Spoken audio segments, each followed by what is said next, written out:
Hi, I am Dr. Kim Sage. I'm a licensed clinical psychologist.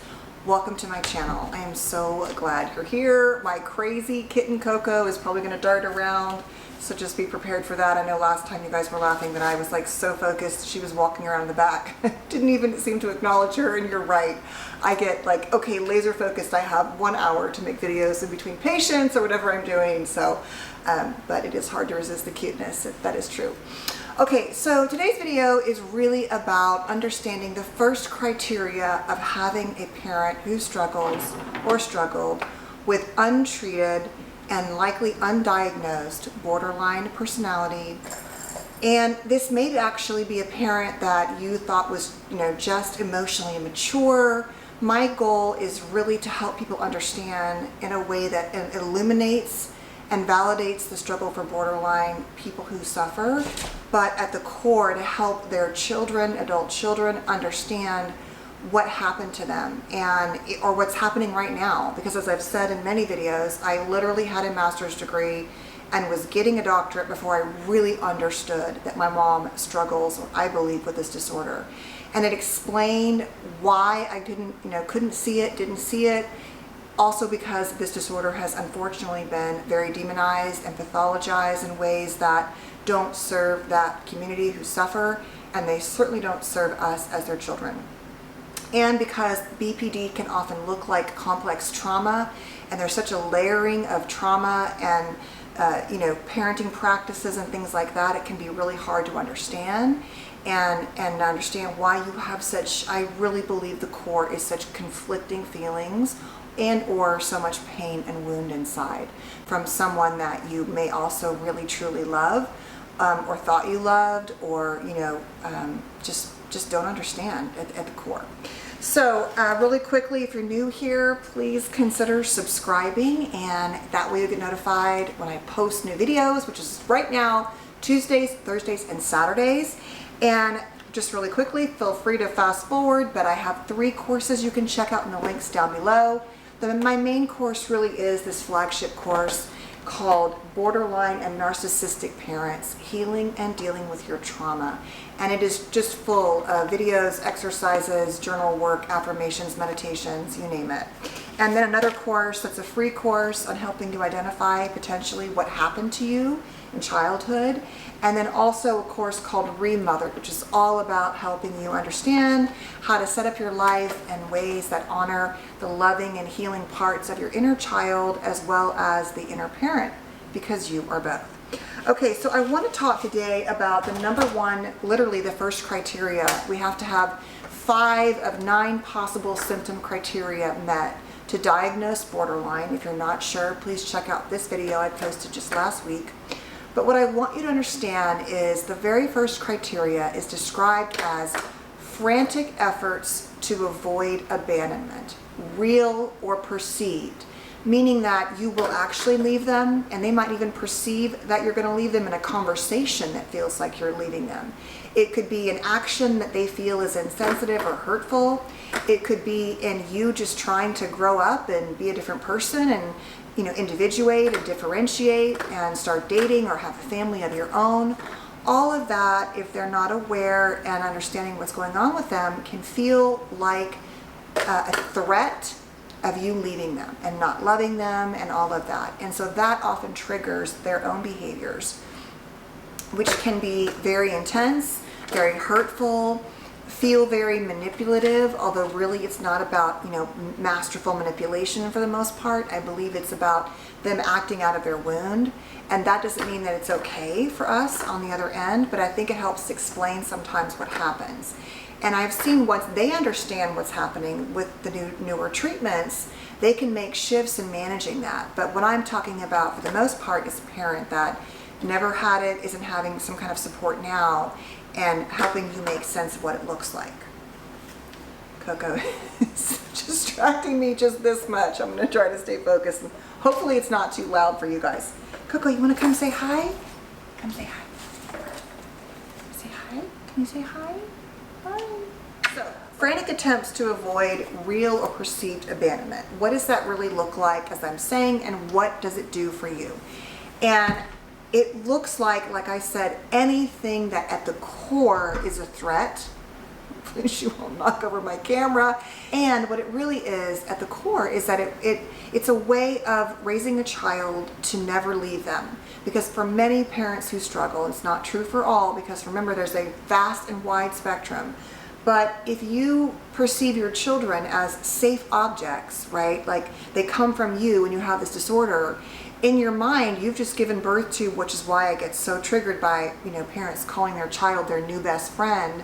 You did not give birth to your new best friend. You gave birth to a child.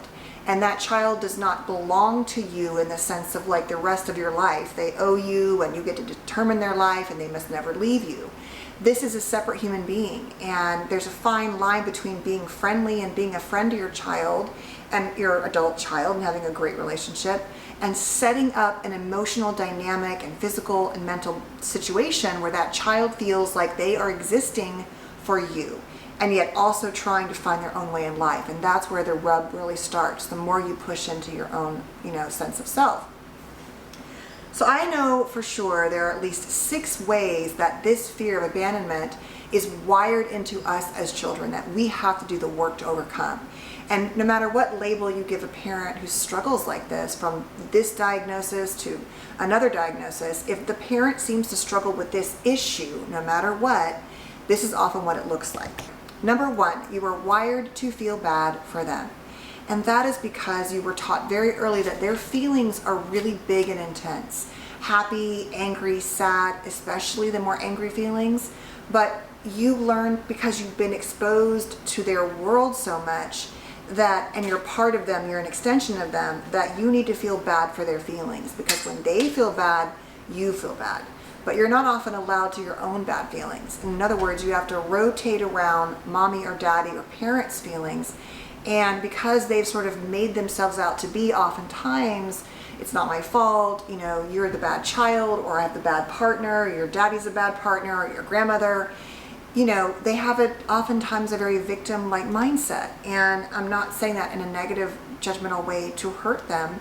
But if you don't take any responsibility for what happens to you in your life, and you cause a lot of the difficulty, and you have no insight or awareness, it really does feel like the world is against you. And so if a child believes that the parent, is not at fault for things, they learn over time, even though they start to figure it out later, they start to learn and believe, though, that at the core, but she can't help it. I love her so much, or I love him so much, or they had childhood trauma. And as I've said a million times, yes, all of those things are true, but it is not your job to hold their feelings.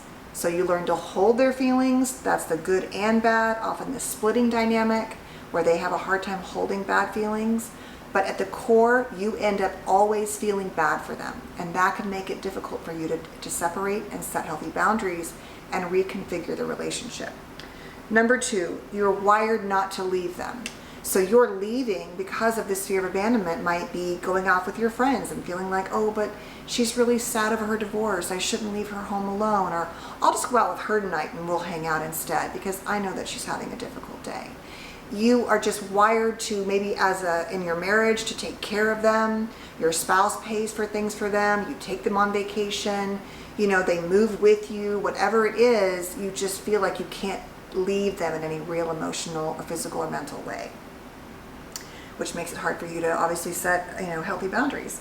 Number 3, you are wired to hold their negative feelings. So going back to number 1, not just feel bad for them, but really that you are the repository. You are the place where bad feelings get held and often are told as a child, right? You're not a good little girl or little boy, or it's your fault, or what, of course that I didn't do anything wrong. That was because you acted that way. And so that's often very common, that you go out in the world and believe that you are the holding place for everyone's bad feelings as a child. And as I've said, really, I believe the core of this disorder, if you're raised by a parent who is untreated, is that you feel like you were unlovable and unworthy, and that there's just something bad or just something wrong with you. Even though the rest of your life might look successful and great or not, deep inside you don't feel good enough because you have learned to hold and believe that the negative bad feelings are your fault and they belong to you. Number 4, you've been wired to shape shift. This is because you learn to rotate around this parent, often walking on eggshells. So part of your challenge is you've learned how to give people what they want, to be a caretaker, to be a pleaser, to bend and, just try to get your love by being whatever other people want you to be. And that can be positive. You might be able to use that in business in some way or in some skill, but deep inside you often lack your own identity or believe that you deserve it. In some way, you just think that you are only valuable when you are reflecting back what other people want and need from you.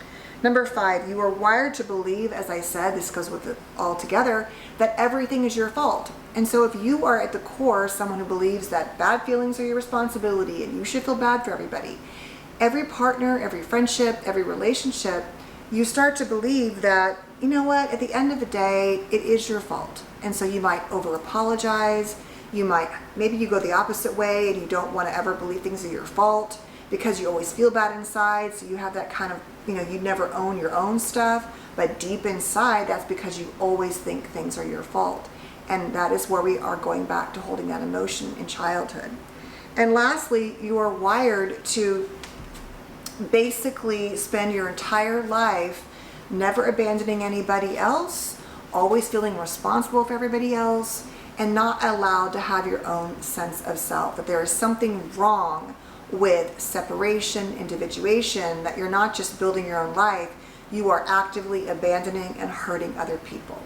So those are what I think are common dynamics. Of course, it's not just from this one criteria of the frantic attempts to avoid abandonment, but it is part of a larger collection of difficulties with a parent who really suffers. But as I said, like, these main 6 things are things you want to work on. If you said, yes, I do believe that, or yes, I do understand that, then trying to identify that and work on your healing pathways through therapy, books, podcasts, courses, friendships, whatever it takes, to start to reframe those narratives around things being your fault and that you're not allowed to ever say no to this parent, or that you're always at fault with this parent, or that it's not okay for you to, let's say, accept a job across the country. It's your dream job, but if you do that, you're abandoning your only living parent, and maybe you're, like I've discussed, an only child, it's the only parent. It can be so difficult to do that. And so what you do is you drag them with you, but you drag the chaos through your entire life. Or maybe they don't move with you, but you call them every day, every other day, and then they fight with you, they don't fight with you, it's good, it's bad, it's toxic, but you don't know how to break the chains of those wounds. And so that is my goal, is to also just illuminate what these things look like and how pervasive they can be in our lives. And so it may be that your parent never said to you, don't leave me, but the energy is like, if you feel like your parent is your responsibility and you're a grown adult and there's no rational reason why you should feel that way, or you feel that way because financially you are, which is often very common too.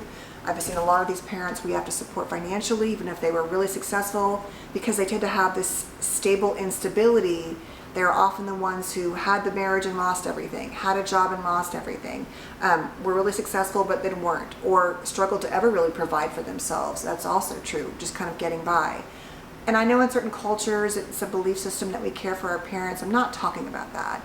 That is a choice you make in your own belief system and family. But I'm talking about where you were raised to believe, or you believe they are your responsibility. And it's a weight that you wish you didn't have to carry. Those are often signs of something going on that was often too much placed in your hands. So that is the goal of today's video. I hope to help you understand more about your own story. And even if you are the parent doing this, or you're someone who suffers and you're like, oh my gosh, I am doing that to my child, I don't want to do that.